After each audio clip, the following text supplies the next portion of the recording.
안녕하세요. 요즘 연봉 인상률을 확인하고 나서 실망하신 분들 꽤 많으시죠? 특히나 성과도 내고 열심히 일했는데 기대했던 만큼 보상이 따라오지 않으면 내가 무시당한 건가? 라는 생각이 들기도 합니다. 이럴 때 많은 분들이 감정적으로 이직을 결심하시거나 그냥 일에 대한 의욕 자체를 잃어버리시기도 해요. 하지만 그 순간에 꼭 한 번쯤은 다음에 5가지를 점검해 보셨으면 좋겠습니다. 여기서 잠깐 제 서비스 소개 좀 할게요.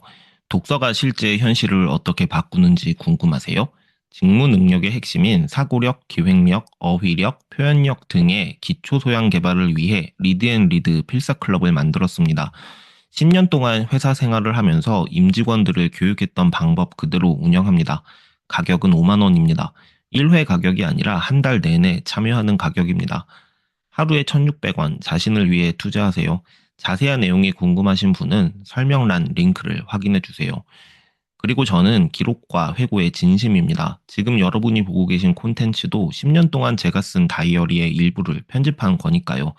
여러분이 어떤 자기 개발에 도전하시더라도 결국 기록과 회고로 수렴하실 겁니다. 우리의 기록이 영원히 기억될 수 있게 700여 종의 종이를 테스트했습니다. 이 종이로 노트를 만든 건 국내에서 리드가 유일합니다. 자세한 내용이 궁금하신 분은 설명란 링크를 확인해 주세요. 그럼 다시 이어서 진행하겠습니다.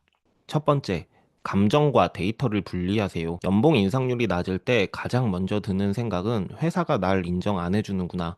내가 헛살았나 보다. 같은 감정일 수 있습니다. 하지만 감정만으로 판단하게 되면 냉정하게 봐야 할 것들을 놓치기 쉽습니다. 실제로 A라는 분은 자신의 연봉이 8%밖에 오르지 않았다고 굉장히 화가 났는데요. 알고 보니 회사 전체 평균 인상률은 5%였고 본인은 그보다 높은 인상률을 받은 거였습니다. 반대로 B는 자신의 연봉이 8%가 올랐지만 팀원 평균 인상률이 12%였다는 사실을 뒤늦게 알고 그제야 더 깊이 실망하기도 했어요. 자신이 받은 인상률이 상대적으로 어떤 수준인지, 회사 실적이나 업계 상황, 평가 기준은 무엇이었는지를 객관적으로 먼저 살펴보시길 추천드립니다. 두 번째, 나의 시장 가치를 점검해 보세요. 지금 연봉이 낮게 느껴지는 이유가 실제로 시장 평균보다 낮기 때문인지, 아니면 단지 기대와의 차이 때문인지 파악해 보는 것도 중요합니다. 요즘은 원티드, 링크드인, 자플래닛 등을 통해 비슷한 포지션의 연봉 수준을 확인할 수 있고요. 헤드헌터에게 가볍게 현재 포지션에 대한 시장 반응을 물어보는 것도 방법입니다. 한 실무자분은 마케팅 경력 5년 차였는데 현재 연봉이 4,800만 원이었어요. 그런데 시장에서는 유사한 업무 범위를 가진 포지션이 6,500만 원 이상으로 채용되고 있다는 사실을 알게 되면서 단순한 감정이 아닌 데이터에 기반한 커리어 판단을 할 수 있었습니다. 지금 내가 받고 있는 보상 수준이 업계에서의 나의 가치와 얼마나 차이가 있는지를 한 번쯤 비교해 보시는 걸 권해드립니다. 세 번째, 이직이 아니라 부서 이동이나 신규 프로젝트 지원을 고민해 보세요. 회사에 불만이 생기면 당장 이직이 답처럼 느껴지죠. 하지만 꼭 회사를 나가야만 답이 되는 건 아닙니다.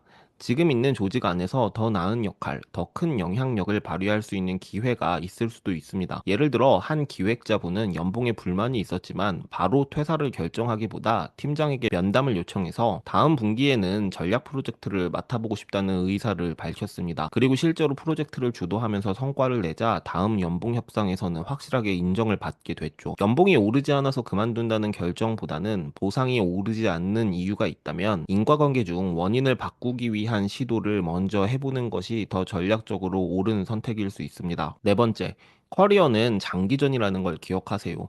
올해 연봉이 기대에 못 미친다고 해서 지금 다니는 회사를 당장 떠나는 게 항상 최선의 선택은 아닙니다. 한 분은 대기업의 전략부서에서 일하면서 보상은 그리 크지 않았지만 3년 동안 중요한 프로젝트들을 리딩하면서 경력기술서에 아주 강력한 업적을 추가했어요.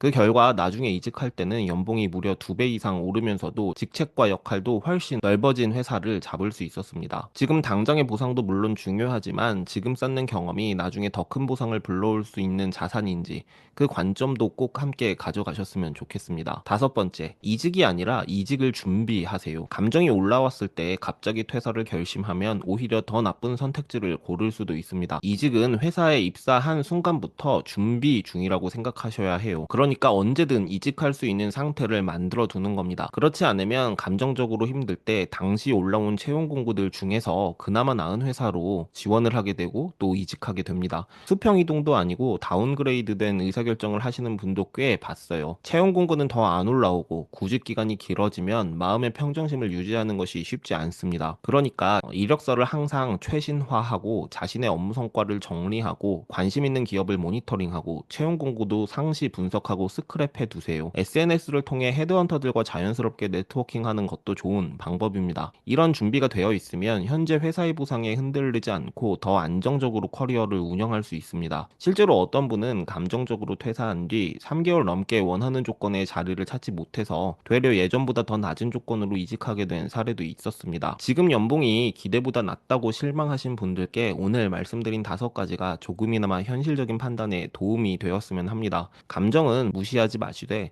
감정에 끌려가기보단 한번 멈추고 점검하고 전략적으로 움직이는 힘, 그게 결국 커리어를 더 단단하게 만들어줍니다.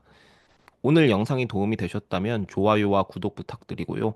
댓글로 여러분의 고민도 나눠주시면 저도 함께 생각해 보겠습니다. 감사합니다.